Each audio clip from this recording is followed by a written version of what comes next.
Hi, One Lit teacher here. Today we're going to talk about Shakespeare's Sonnet 116. Let me not to the marriage of true minds admit impediments. This is one of Shakespeare's more famous sonnets, and it's one of those that is written to the young man. This particular sonnet is full of some really strong advice about love and marriage. Essentially, Shakespeare is saying that love is not true if it can be altered or erased by any factor that might make it weak. It is not love at all if it can be altered. This is a Shakespearean or English sonnet written in 14 lines, iambic pentameter. The rhyme scheme is AB, AB, CD, CD, EF, EF, GG. The theme is firmly established in the first quatrain, and then it is developed further in quatrains 2 and 3. There is a change in the theme, and I would argue also in the purpose of the argument of the poem at line 13 with the volta in the couplet. There are a couple of vocabulary words that might help you understand the poem a little better. In line 2, impediments are obstacles, and in line 7, bark is sort of an archaic or old-fashioned word for a ship.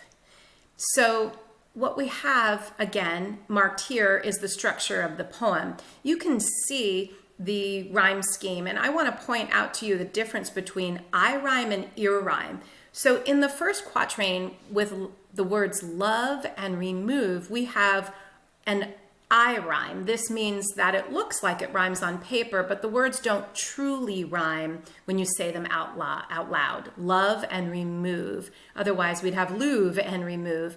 But the other rhymes in the poem are true rhymes or ear rhymes, like minds and finds, mark, bark, shaken, taken, and so on. And the iambic pentameter is pretty standard, except that Shakespeare does use a few little tricks here, some poetic license.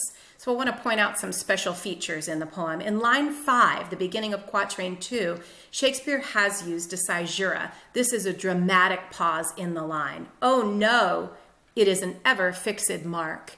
And he helps us out here with the exclamation mark. There is also a hypercatalexis in that line, ever fixed. Notice I didn't say fixed, I said fixed because it helps to keep the meter intact with 10 syllables in iambic pentameter. Oh no, it is an ever fixed mark. And then there's also an elision in line 7. It is the star to every wandering bark.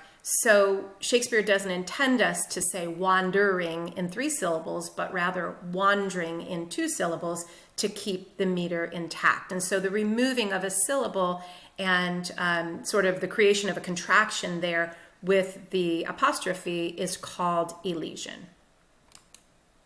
So in the first quatrain, Shakespeare tells us very firmly what love is not. It is not that which alters when alteration finds or bends with the remover to remove. And then in quatrain 2, he tells us what love is. This is a definition of love. It is an ever fixed mark that looks on tempests and is never shaken. It is the star to every wandering bark whose worth's unknown, although his height be taken. And this is a metaphor, and it's a very typical one for Renaissance times because it's a navigation metaphor. It is the North Star. Love is the North Star that guides ships on its way. In quatrain 3, he reverts back to what love is not. And this time he includes a strong authority to back up his argument, the Bible. Love's not time's fool, though rosy lips and cheeks within his bending sickle's compass come. Love alters not with his brief hours and weeks, but bears it out even to the edge of doom. So to the end of times, love will be steady and constant. And then Shakespeare shores up his argument in the couplet, if this be error, and upon me proved, I never writ, nor no man ever loved. And here he sort of is banking on himself as the authority for the argument. So here I have some of those elements marked in the poem. The repetition always helps us to see the theme clearly. So the most oft repeated word in the poem is love. This is clearly a poem focused on love. The metaphor is marked in quatrain 2, again, a navigation or sailing metaphor here. And of course, the Renaissance is a time of exploration, so that is very typical in Renaissance literature. Personification in quatrain 3 Love's not time's fool, though rosy lips and cheeks within his bending sickle's compass come. So time is personified, and he is a grim reaper sort of character with a bending sickle.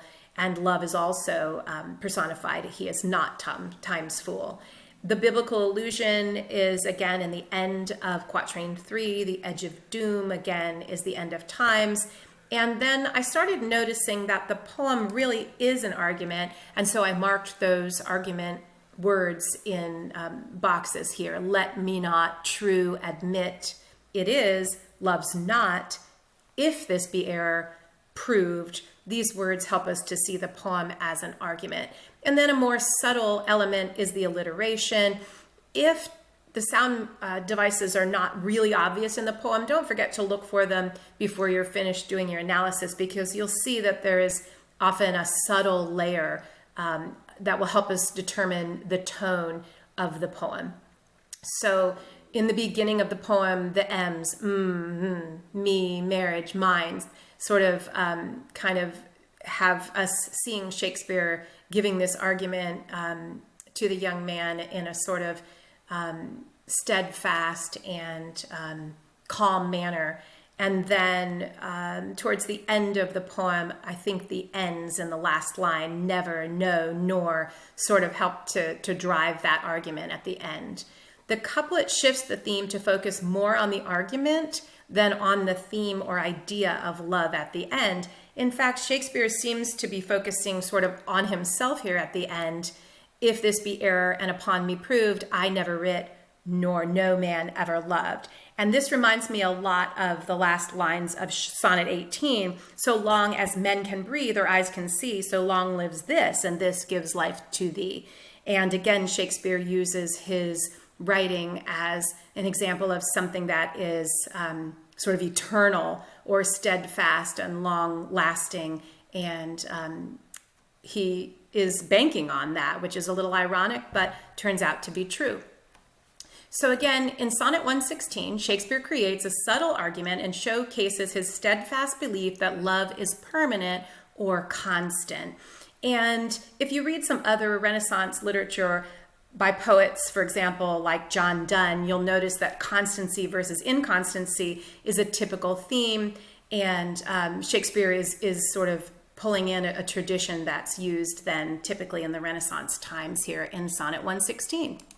If you enjoyed this video on Sonnet 116, then you should subscribe to my YouTube channel, One Lit Teacher, and check out some of my other videos on Shakespeare sonnets, on poetry marking, on meter, and other subjects related to literature. Thanks for watching.